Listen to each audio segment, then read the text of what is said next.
Hello, wonderful people. We are going to be talking about some awesome things today, but first, welcome to the Art of Movement podcast.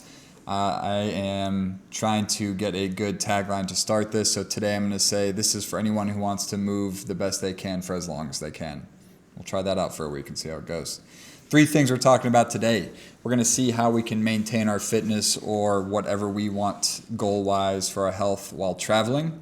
The second thing is, what are 2 or 3 minor injuries that happen all the time and how can we prevent them? And then lastly, how and when to work through an injury. So we'll be going over those a lot. As always, please do send me your questions, either if it's on YouTube comments, Instagram, email, whatever it is. Just send me these questions so I can answer them in a longer form. And this is why I'm doing the podcast. We'll start off with saying welcome to anyone who hasn't watched. This is the 3rd episode, and we're going to try to get better and better at this. Make sure that this is valuable for anyone who's listening. So we'll jump right in. Maintaining fitness while traveling. My brother actually asked about this, and he wants to know what he can do because he travels a good amount, hotels, etc. So the 4 things, we're going to have 4 things. You want to write them down. So the first one is a baseline. You got to set a baseline. What's the minimum movement standard that you'll maintain? Like even if it's 10 minutes a day. And I think I should actually backtrack. Before we do the first 4, what's our goal?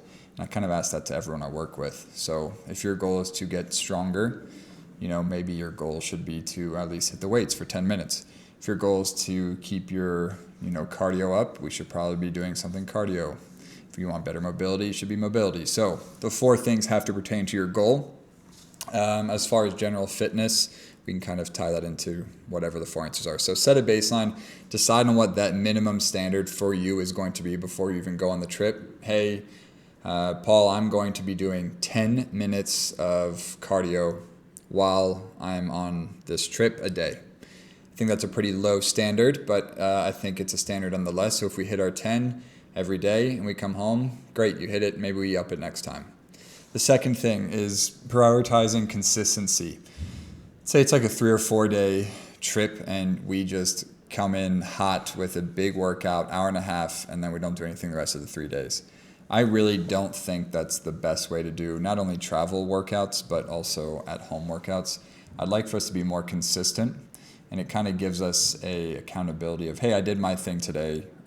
Great, I feel accomplished, I moved. I'm going to feel a bit better throughout the rest of the day as well. So I'd rather split that up and be like 20 minutes a day, 30 minutes a day for the 4 days instead of one big workout, and that's it. So that was 2. Step 3, come prepared. If you're working on your mobility and you really, really, really need to have your bands with you or your foam roller or whatever, check ahead to see what the hotel has. Almost all hotels have enough stuff in a gym to get a full-blown workout of what you need.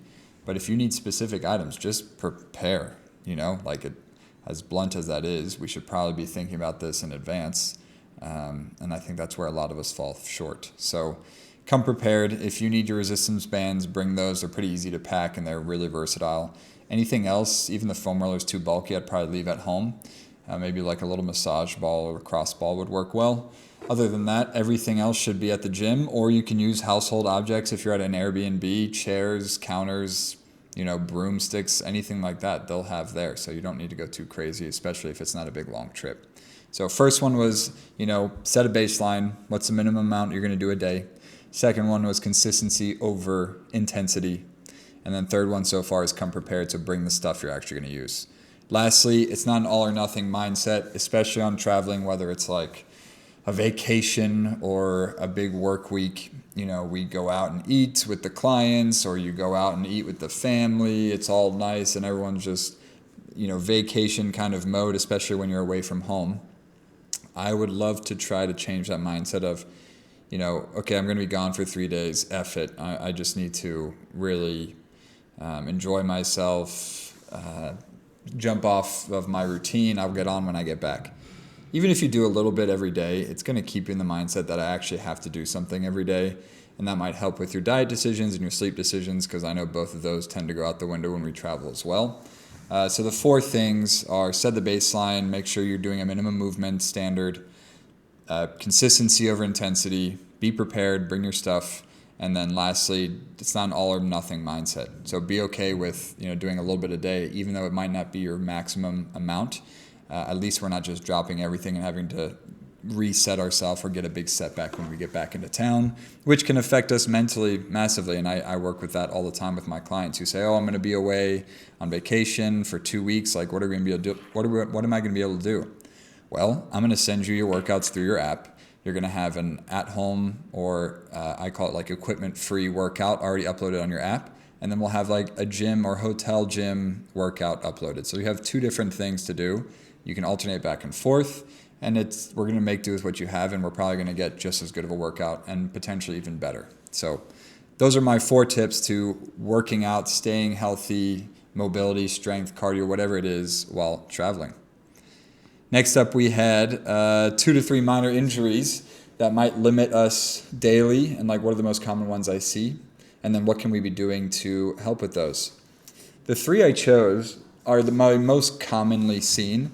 I think I see the most is low back and hip, and those are 2 big ones, so those could have been alone, but I put those together. Low back and hip pain, knee pain, and then we'll go with neck pain. So my low back and hip people, I'm going to give a very general answer. If you don't move into the spaces of your hips, your low back will probably do that for you. And if we never move our low back, and then we decide to move our low back one day and it hurts, that's also an issue. So what I'm trying to say is just training your hips and low back to be able to take on whatever your daily activities of load are is the safest and best way to take that away. So, like for example, sometimes with my hip clients, which come in usually with knee pain or low back pain or even like mid and upper back pain, their hips aren't moving at all. And what we do is I want to make sure that they understand what it feels like to move entirely through the hip. And the hip is pretty complex. It's like a ball and socket situation. So theoretically, you can move, dang near 360 degrees. Obviously it can't because that would be insane, but it moves a lot and it should move a lot. And so if you're unable to move inside, outside, up, down, forward and back, there's probably going to be some grumpy hips in there, and then something is going to give or something's going to take over and move forward. And so a couple of the movements I would do are just that. Can you move your hip out? Let's say you're standing, right? Let's stand next to a wall. Your right hand's on the wall. Can your left hip move outside of your foot on the ground? We were just standing there, hips over feet to start. Can you get like a sassy hip and push your hip out to the side of your left foot? And then you should feel a stretch on the outside of your hip. Can you then bring that hip inside of that left foot? And so the foot's staying the same, but now we're learning how to move in and out of our hip from side to side, which I find lacking in tons of people today, especially my CrossFit athletes, my weightlifting people, anyone who likes to move in a straight line. So movement, to answer this question, movement in all planes is a really, really good way of keeping little low back and hip issues at bay. And I know that's easier said than done. It's kind of hard to show you on a podcast type, talking way, but I would want you to be able to access all your ranges of motion to the best of your ability. It doesn't have to be perfect, in your hips and also your back. And so for your back, what that would mean, people are pretty, hip to this one, is like a cat-cow. So you're on all fours, you're bringing your spine to the ceiling as best you can. Not only with your upper back. I want you to think about your pelvis kind of rolling under you as you allow your low back to get to the ceiling, and then letting that fall down in the cow variation, letting that spine almost fall down to the ground, and especially with your pelvis. And I'd like to think if you can move starting from your pelvis while doing a cat-cow, that's usually a pretty good indication that you have good movement. A lot of the people I work with, and I see that they have trouble doing cat-cow, initiating the movement from your hips, which is something they might not think about. So next time you're doing a cat-cow, just to play around with it and maybe ward off some of this hip and back pain, can you do that thinking you're only allowed to kind of move from your hips instead of like the whole upper spine, because most of the time people take over higher in the spine in your mid back and upper back and don't really move through that low back and hips. And I want your body to be able to at least move through those portions. So to close out the low back and hip, I just need you to move into them more. And once you're moving into them, if we can add a little bit of load, a little bit of strength work, I think your hips and your back will really stay great. The next one, knee pain. Man, there's a lot I could talk about knee pain, but the two things I think I would want my daily person to take away from this podcast is that your quad needs to be strong and able to stretch, and I'll explain that in a second. And two, your shin bone, your tibia, your shin, the muscle and everything below your knee needs to be able to rotate. Yes, you heard that right. Your knee should be able to rotate. Now, it shouldn't be able to rotate when your leg is straight out, but when you have a bent knee around 90 degrees, you should be able to bring your shin out and then in, and I'll explain how to do that. First, we're going to go to your quad. I need your quad to be nice and strong. Your knee depends on some structural stability, quads, hamstring, calf, tibia, anterior. There's a lot of muscles. For this answer, I just want your quad to have a really great control because your quad deals with a lot of stuff on the front of the knee, and when I talk to people, that's usually where there's a lot of problems. And so what do I mean by like your quad has to be strong but also be able to stretch? Let's take your biceps for a second. I want you to pretend you're holding a weight in your arm, and you're going to slowly, you're already clenched up, the weight's by your ear here, you already bent your elbow as far as possible. Now I want you to slowly allow that arm to straighten, and you're going to bring that weight away from you. Your bicep is stretching while under control. And so that is the motion or the movement I would love for you to be able to do with your quad. And it does that every day, over and over. But some good tips for that are some gentle lunges. You could do lunges and feel as you go down your quad stretching. What's another good one? If you have access to a gym, I am a big fan of the leg extension machine. And that's the one where you sit in it and you kind of kick both your legs up. As you kick them up, hold it at the top, and then as you slowly come down, I really want you to feel your quad getting longer as you work down back towards your starting position. So for the quad, I want you to strengthen it. Whatever quad exercise you find online, I know it's a dangerous bet to say, but it's probably a good one. I've got a couple on my Instagram if you want to go check that out. AOMchiro is the Instagram, but anything that allows the quad to stay strong while slowly lengthening or stretching is great. And then now back to the tibia rotation, your shin rotation. Your knee should be able to rotate. Now, the knee getting injured while straight and rotating, that's very common. We don't want your knee to be able to rotate while it's locked out in its straight leg position. I'm talking the knee should rotate when it's bent. So I want you to try and think about sitting up against the wall. You can kind of be slouched against the wall and your foot's on the ground. Just your heel is on the ground. You're going to grab your shin. And I want you just to see if you can keep your knee in the same spot. I want you to turn your shin to the outside. You can use your foot to help you turn. And then you're going to grab the shin and turn that shin to the inside, all the while your knee is staying exactly where it is. And you'll notice that your shin bone actually does rotate. Now, if that's super, super sticky and doesn't move well, that's probably a good indication that there's going to be some knee pain or swelling or any issue. And I would probably clean that up first if you were in the office. So 2 things to prevent your knee pain is get your quads nice and strong and allow them to stretch. And then 2, let's just check your knee rotation. So sit on the ground against the wall, grab your shin, turn it in and out gently and see if it can actually move. 3rd one is neck pain. I'm going to explain what neck pain, in my opinion, is quickly. And mostly in this, like, we've been sitting all day, we're pretty stressed, and oh my gosh, my neck is bothering me. For one, I just need you to change posture and go for a walk more often. If this neck pain is consistently there and it's not just because you're sitting at a desk all day, that's a different thing. But my first thing is please move more. You know, if you're sitting for more than 45 minutes at a time, like that's a long time for your body to not be moving. So I need you to be moving more. That's step 1.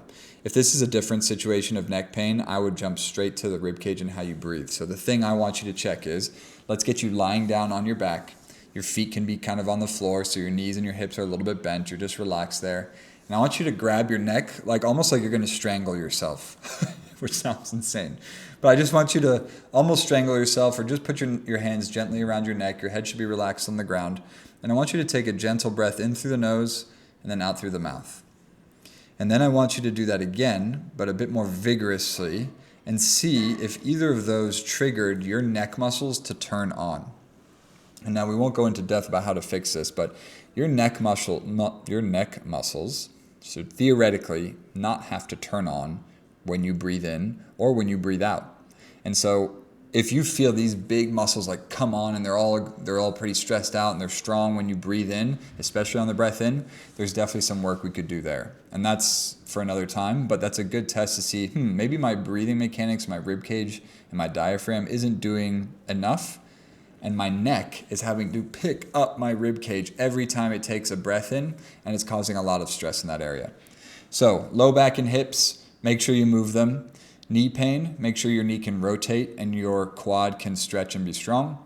And then neck pain, I want you to check your breathing and or just move more often. Last little section we got here, how and when to work through an injury, which is like the $1 million question.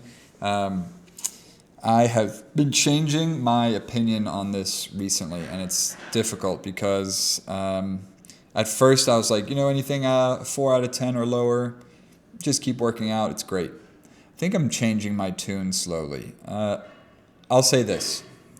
Red flag, red light, whatever, stop, red light, don't do this anymore. If you have any sharp pain that stays consistently after more than 1 or 2 reps, you should probably stop that movement.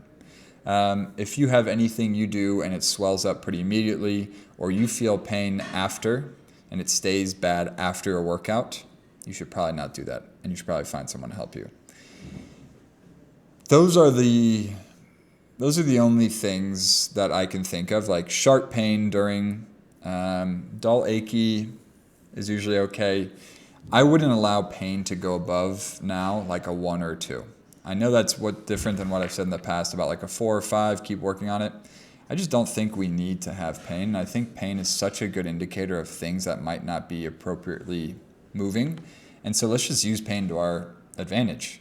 Like, why don't we use that pain to see how we're moving, and if it goes away after we change some things, great. Your body prefers that. Let's just do that. And so the 3 rules for a red light, don't do it anymore, are, does it go above a 3 out of 10? If it's sharp at all after a couple of reps, stop there.